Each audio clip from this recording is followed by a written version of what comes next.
বিখ্যাত দার্শনিক সক্রেটিসের নাম হয়তো আপনারা অনেকেই শুনেছেন, তার জীবনীও হয়তো অনেকে জানেন, কিন্তু তার মৃত্যুর রহস্য কিন্তু আমাদের অনেকের অজানা।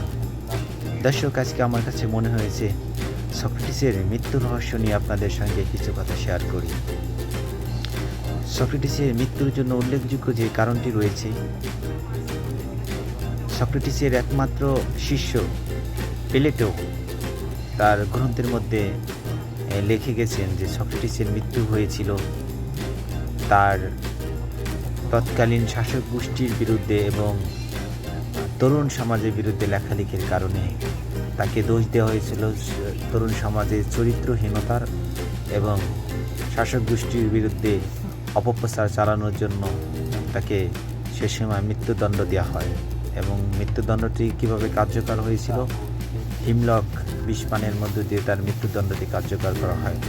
কিন্তু এই ঘটনার সবচেয়ে মোরাল অব দ্য হিস্টোরি কী ছিল, সক্রেটিস যখন মৃত্যুদণ্ডের দিকে নেওয়া হয়েছিল, সক্রেটিস তার প্রতিপক্ষদেরকে সবাইকে বলেছিলেন, আজকে হয়তো আমার মৃত্যু হয়ে যাবে, কিন্তু আপনারা বেঁচে থাকবেন। তবে আপনাদেরকে একটা কথা মনে রাখতে হবে, বলতে চাই, আজকে আমার যে কারণে মৃত্যু হয়েছে সেই অপরাধ কিন্তু আমি করিনি। পরকালে কিন্তু সৃষ্টিকর্তার কাছে এই মৃত্যুর জন্য আপনাদের হিসাব দিতে হবে।